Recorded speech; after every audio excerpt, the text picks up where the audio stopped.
Hello guys, it's Varen here. I've decided to make a compilation of 5 of the most creepy ass bedroom horror stories. Without any further ado, let's start. Number 5. My girlfriend pointed at the closet one night. I used to date this girl Jen that I was absolutely crazy about. She would, well, not sleepwalk per se, but move around in her sleep.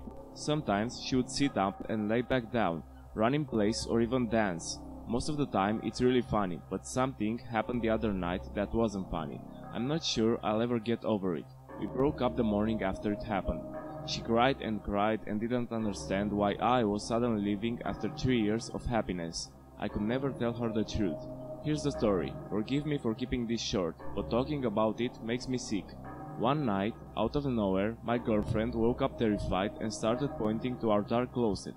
Assuming that she was just sleepwalking or whatever, I just lowered her hand and dropped her head until she fell back asleep. I looked in the place she had pointed to the following day and saw nothing out of the ordinary, just junk that we'd accumulated over the years. The following night she did the same thing, only this time she turned to me with open eyes and made sure I followed her gaze right back to the closet. I held her and said, "There's nothing there, baby." She looked horrified, so I got up and turned on the light and walked into the closet to ensure everything was fine. She seemed settled and went back to sleep. When I talked to her about these occurrences, she always said she never remembered. Nothing happened for the next few nights. About a week later, I woke up in the middle of the night to find that Jen wasn't in our bed. I got up and checked the bedroom, but then heard a noise downstairs. Our cat was freaking out and knocking a bunch of stuff over. I went to pick him up and he bit me, which he's never done in his life. I cringed and looked around downstairs for Jen. That's when I heard her scream. I ran upstairs and into our room, but didn't see her. I ran into the guest room calling her name the entire time. I went to the side table next to our bed to grab my phone. That's when I saw it. In the closet, there was a hand emerging from behind the clothes. I froze. "Jen," I muttered. "Hello?" a voice responded. I didn't know what to do. "Why are you in the closet?" "Am I?" the voice said. "Come out now," I demanded with a mixture of fear and bravery. What I saw next changed me forever. Jen slowly emerged from beyond the clothes. Her tongue was flailing around in every direction. Her teeth fell on the floor as she got closer. Her legs cracked and snapped with every step, and her entire body was held up by puppet strings. The last thing I heard before passing out was, "I think there's something in there." Number 4. Bedroom horrors. Before we begin, I'd just like to fill you in on a few details. First, my name is Kurt Hafford. Second, I am not crazy. I don't care what you think. I am not insane, psycho, mentally ill. I am perfectly fine, no matter how you judge me. Let's begin. It was a bright Saturday, the middle of summer. Everything was changing. None of it was good. My father had lost his job. My mother was going through several anxiety attacks. We had to move out of the house to a smaller, beat-down old house in the middle of nowhere. I was going to be transferred to a beat-down old school. My parents had to sell most of my things just to get by. It was all so horrible. But you just wait. It's just all horrible. I was sitting in my room, staring around. Boxes everywhere. I couldn't even remember what my room used to look like. I gathered my items and moved it into the loading truck. My father stared at me, a gloomy look on his face. After a few hours of driving, we arrived at our old crap pile of a house. I moved inside, my mother showing me to my room. As I began to unpack, I noticed a few things. The room was substantially smaller than all the other rooms in the house, and the hardwood floor had a much thicker texture than the rest of the rooms. Examining closely, it looked like a really bad paint job. Funny, I don't recall many paint jobs on the flooring. Time passed, and as I unpacked my things, light began to slowly dissipate from the one-windowed room. I walked down into our kitchen, something reeking of rotten meat. My mother said we were ordering out for dinner and eating in the backyard. We went out, a small shed in the back and a few chairs. Everybody ate their dinner in silence. When we were done, I took a quick shower, put on my clothes, and laid in bed, my door closed. I shut my eyes for what seemed like a second. Upon opening, I noticed the one window had a bright shining light, gazing onto the floor. As I looked down, I saw it. I froze instantly, not moving a muscle, holding my breath. He sat on the floor, his hands shackled up with chains. A man, a tall man, more of a shadow. I couldn't see much, just his dark reflection. I wanted to scream, to yell, to let out everything inside, but I couldn't. I just froze. The man suddenly looked at me. I saw two red eyes gleam out of that head. I will never forget those eyes. I closed my own eyes trying to make it so he wouldn't notice me. I opened them again, the man was gone and there was no light coming from the window. I shut my eyes trying to think it was a dream. Upon opening again, it seemed like it was morning. I sat up, rubbing my eyes as I walked down to the kitchen, the horrible smell gone. After breakfast, my father asked me to go check out the shed to see if the old owners left anything behind. I walked out into the backyard, moving towards the shed. It was padlocked heavily, a chain around the front door. I told my father and he handed me his work axe, telling me to chop it off. The lock came off easily as I slowly cracked open the shed door. I moved inside, staring in. Everything fell away. It was dark. The room shrunk. I felt like something had just hit the pit of my stomach. I wanted to throw up. I stared forward and I saw them. The man was chained up in my dream, except this time he had someone with him, a woman, someone a bit shorter, also chained up. I began to notice something. The man was seeming to have the exact features as my father. The woman was about as tall as my mother. I moved forward, clutching the axe. The darkness took over me again. It was all over. Everything was better now. Everything. Suspect name: Kurt Hafford. Victim name: Susie and Jonathan Hafford. Area: Vermont, Michigan. Crime: first-degree murder of 2 victims. Recent report: the suspect, Kurt Hafford, was charged with murder of both his parents. Upon arrest, Kurt was found with a bloody axe, believed to be owned by his father, Jonathan Hafford.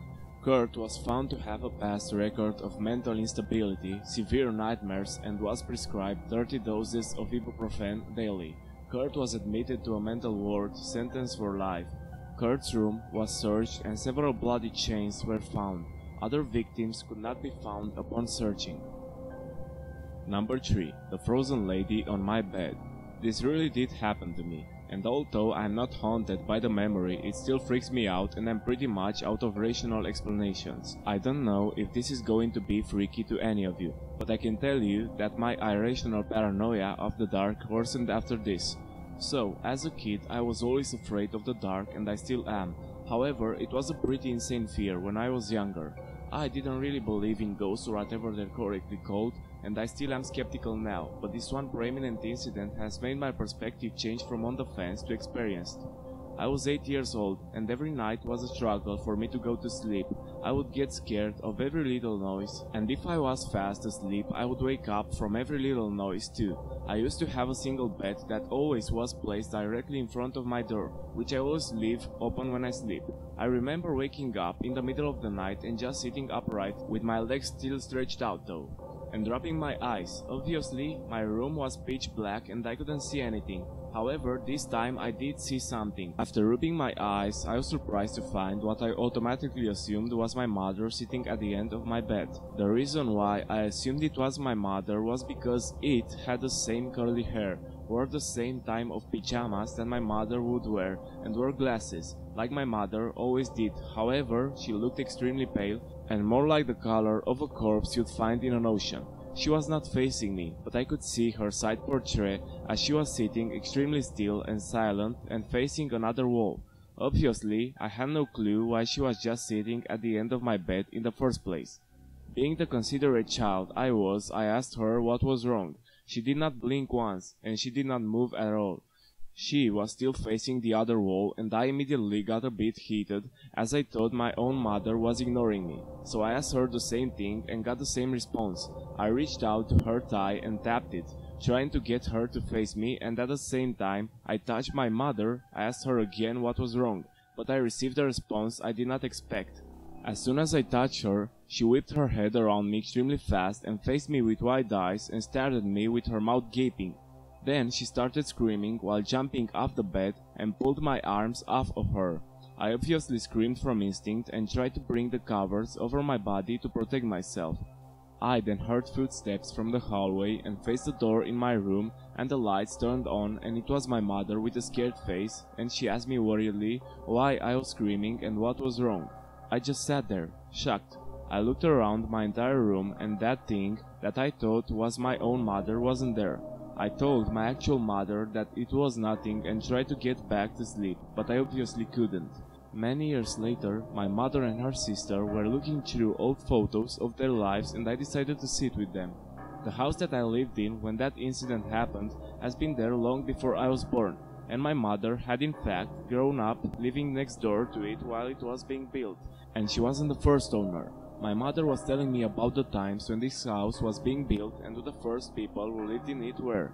They were a mother and daughter, and they both died too early.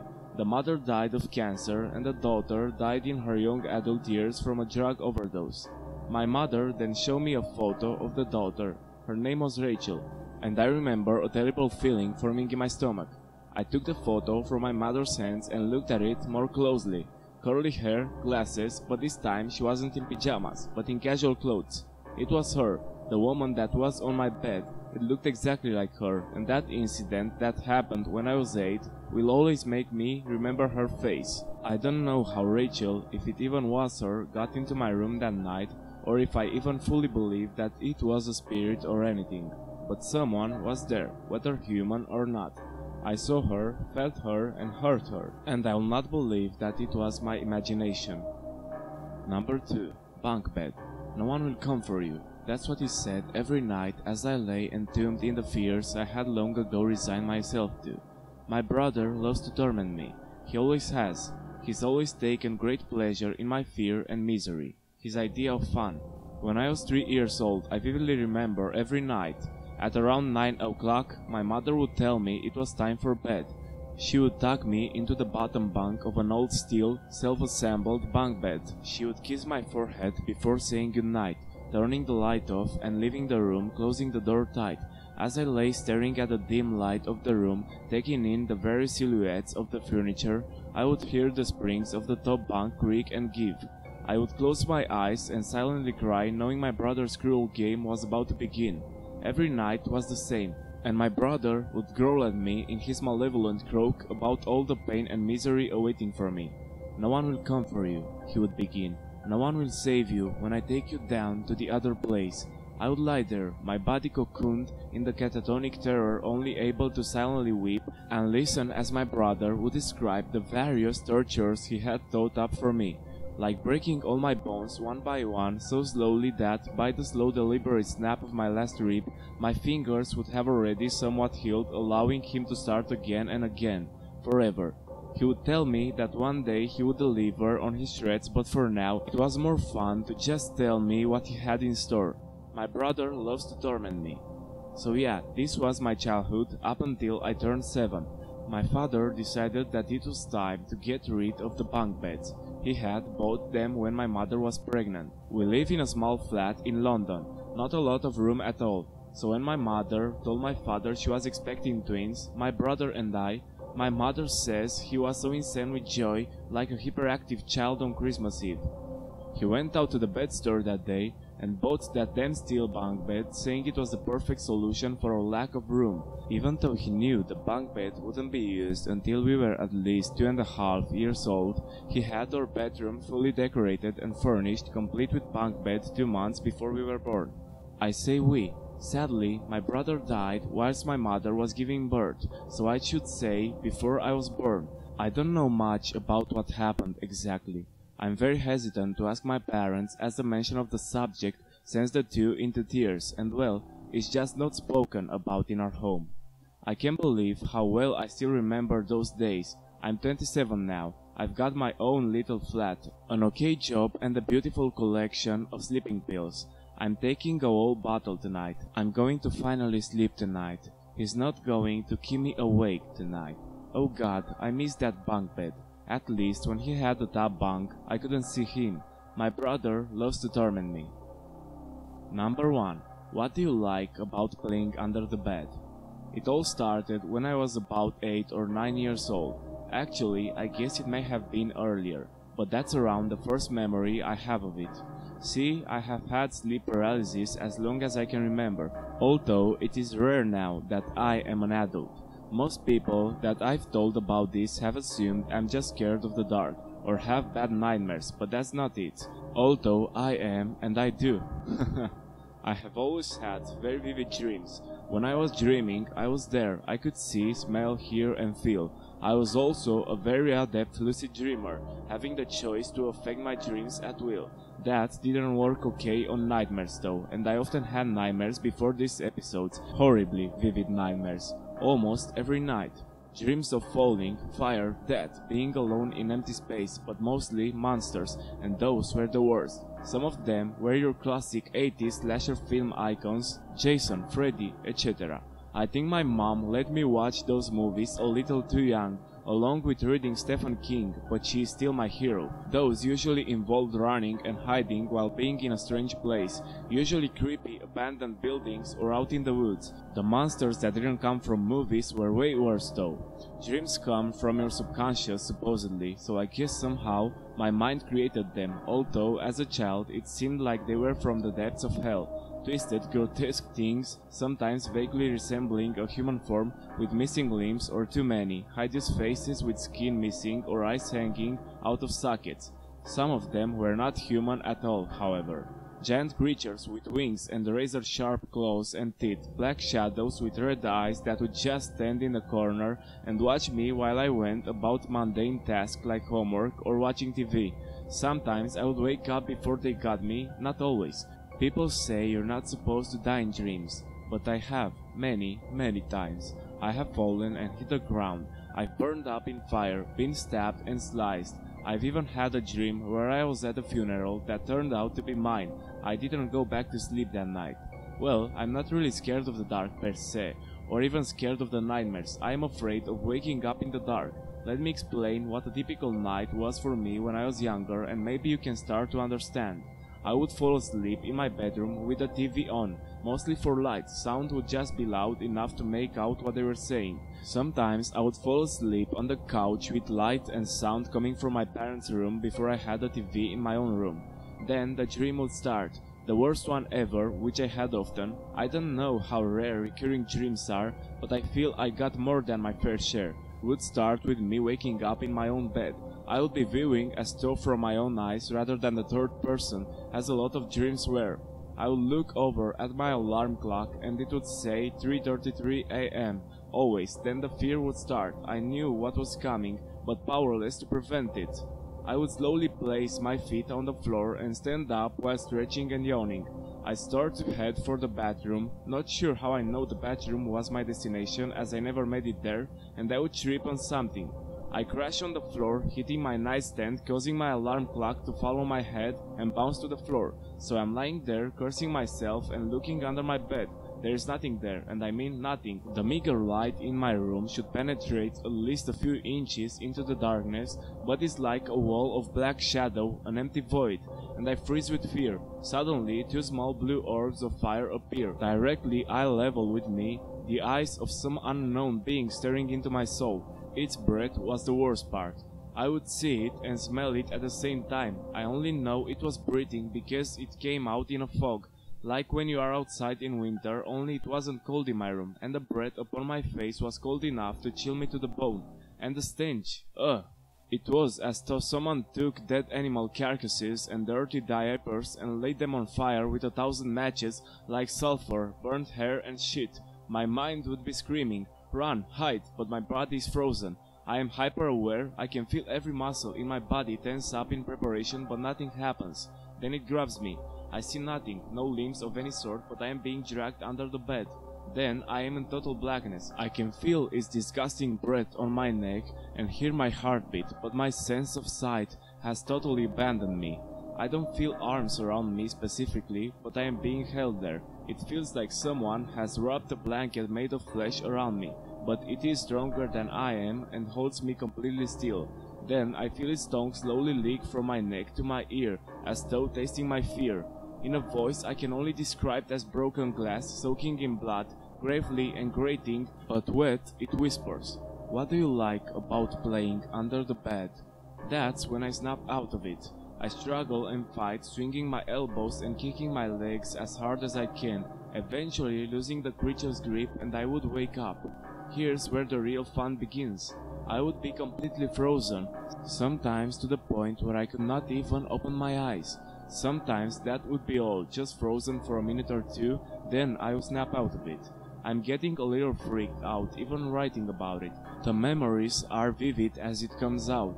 Other times the nightmares followed me. I remember once I was laying there frozen, trying to force my eyes to close when I heard that same thick, gravelly voice say, "Come back under the bed." The games were just starting. I couldn't even turn my head to look toward the sound. Not sure I would have even if I could, but I could feel its breath on my ear. I guess I must have screamed, although I don't remember doing so, because my mom ran into the room and turned on the light. I swear I saw a shadow out of the corner of my eye melt into the floor, heading back under the bed. She checked, assuring me there was nothing under the bed. I still don't know what to believe. According to the therapists and counselors I have talked to, I was experiencing visual and auditory hallucinations common to sleep paralysis. They don't know how real it was though. When I would wake up in bed once able to move, I would jump off my bed, making sure to stay well away from the edge, run to my parents' room and crawl into the bed with them, sadly until I was about 14. Oftentimes though, I would not wake up in my bed as I had fallen asleep. Sometimes, after that specific dream, I would wake up on the floor next to my bed, which was the worst, especially if the paralysis kicked in, which was often. I've woken up on the couch, on the floor in my parents' room, on the kitchen floor, in the empty bathtub, even once on the porch. On these occasions, I would sometimes find scratches and cuts on my body, often small, although once I had a 6-inch gouge across my ribcage, still have the scar. The therapist said this was due to sleepwalking and running into things. My grandmother had a very different view of things. I love my grandma. She definitely wasn't your regular sweet old lady. My grandmother had a deep appreciation for the occult. When I told her about my dreams, she crossed herself and did that weird little evil eye hand gesture. I asked why she was freaking out. "My dear, 3:33 is a time of evil," she explained. 3 is a number of Satan. 3 a.m. is the witching hour, dear, when the veil between realms is thin and reality can be warped. It was more likely that it was an actual demon trying to drag you to the underworld. You are lucky to have survived the attacks. She also told me that I wasn't sleepwalking, as the therapist suggested, but actually, in other words, I guess you'd say alternate plane or dimension, or even the underworld.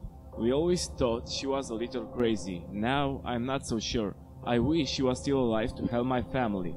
Recently, my 7-year-old son has been waking up in the middle of the night, right around 3:30 a.m., screaming about the monster with blue fire eyes. I was holding him after one recent episode, telling him it was a dream and he will be okay. He kept repeating the word no. When I got him to calm down a little, I asked why he was saying no. He said he doesn't want to play under the bed. And that was it for today, guys. 5 creepy ass stories you might remember the details from your childhood. If you enjoyed the video, be sure to leave a like and subscribe for more like this. Thank you for watching. Until next time.